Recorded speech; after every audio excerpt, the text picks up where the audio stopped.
NCAA student athletes. And just about all of us would be going pro in something other than sports.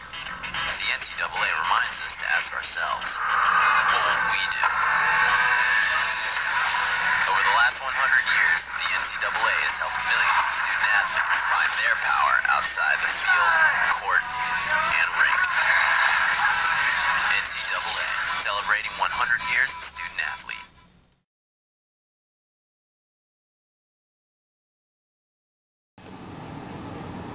As a student athlete, it's not too difficult being a student and an athlete at the same time. This semester I took 16 hours. Next semester I'm taking 16 hours. It's not too difficult. Coming in, I didn't think it would be too difficult. Personally, I love being a student athlete because it gives you more to do, and I feel like if you just go to school, you have too much free time and you kind of get into bad stuff, I guess. And so being a student athlete, you have just the right amount of time. I find it easier to manage my time during season because there's so much to do, and you know that you have to get stuff done early because you may have to leave for a game the next day and there's not enough time to get everything done. And it keeps me disciplined, and that way when I am doing my homework, I don't have time to goof off or procrastinate. I just get straight to work. And so that's another pro about being a student athlete. And I don't know, I just love being a student athlete personally. Perfect.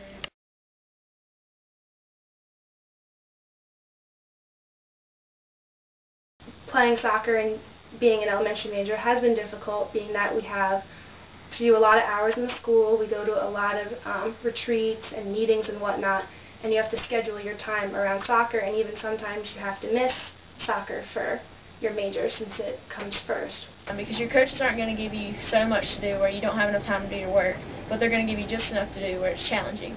So it's like a personal challenge, and like if I didn't have sports, I feel like I'd have way too much free time on my hand. I did realize it will get more difficult as I go, but this year, as I said, I took 16 hours, but I also had to get 50 hours in the athletic training room because my prospective major is athletic training and exercise science, double majoring.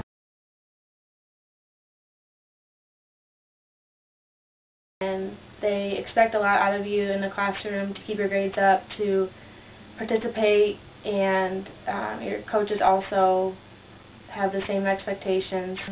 My name is Amy Harinsa, and I teach Principles of Accounting and Principles of Accounting 1 and 2, Intermediate Accounting 1 and 2, and Taxation and Managerial Cost Accounting.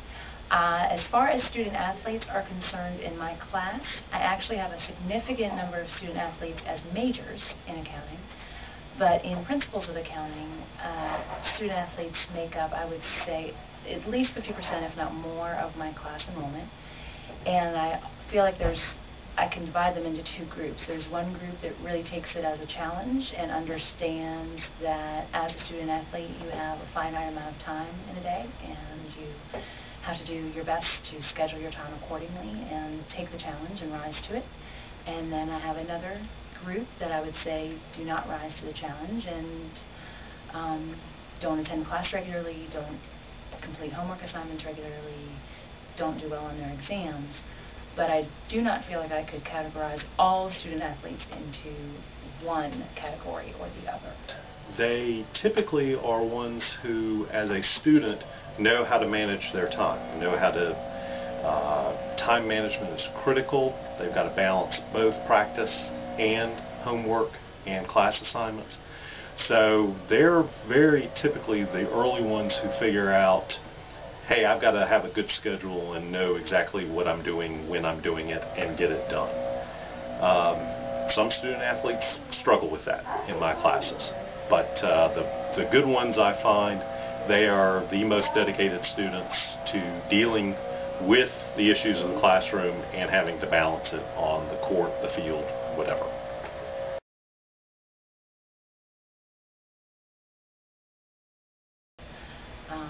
I do provide study sessions during the regular business day as well as evening sessions online to assist students, and I always encourage them if they have struggles to get with a tutor or to come see me or contact me when they need anything.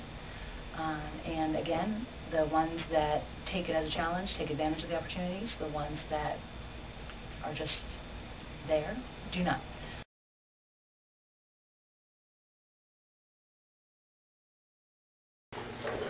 Well, when we bring a student athlete here to Catawba, the biggest thing is they need to know that they're a student athlete to start. And it's not easy. It's a sacrifice. They're going to have to sacrifice probably some of their social times because they're going to give athletically, and we're going to be expecting them to give in the classroom too. So it's very tough, but it's part of the whole experience. You know, one of my philosophies is usually, you know, the kid's going to be a good student, a good athlete, and a good person. They have to be all three. Usually they're not just one. You don't have a great soccer player rarely that is a bad student, a bad person. So it kind of all has to come together, and that's part of what we're trying to create here with our team men's soccer. I'm Ginger Hamrick. I'm the volleyball coach here at Catawba College. I've been here 21 years, and we usually have the highest GPA on campus with our team. We also, when students come in, when I usually recruit them because of a private institution and it costs $34,000 a year to come to school here, we have to get some academic money as part of it as well. So usually I recruit good students. If they are not a very good student, then I definitely put them on watch and expect them to go to study hall 6 hours a week.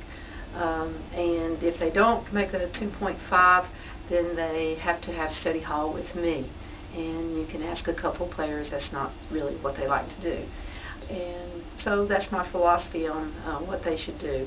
Everybody says, oh yeah, volleyball's got to have a 3.3. No, I encourage that. And obviously if they've got academic money, they have requirements to maintain their academic scholarship with a 3.0. So a lot of times it's already put there for them. Plus I also recruit good gals that have a lot of family support, and a lot of times their parents are not going to let them slack off either. So just, it's a community.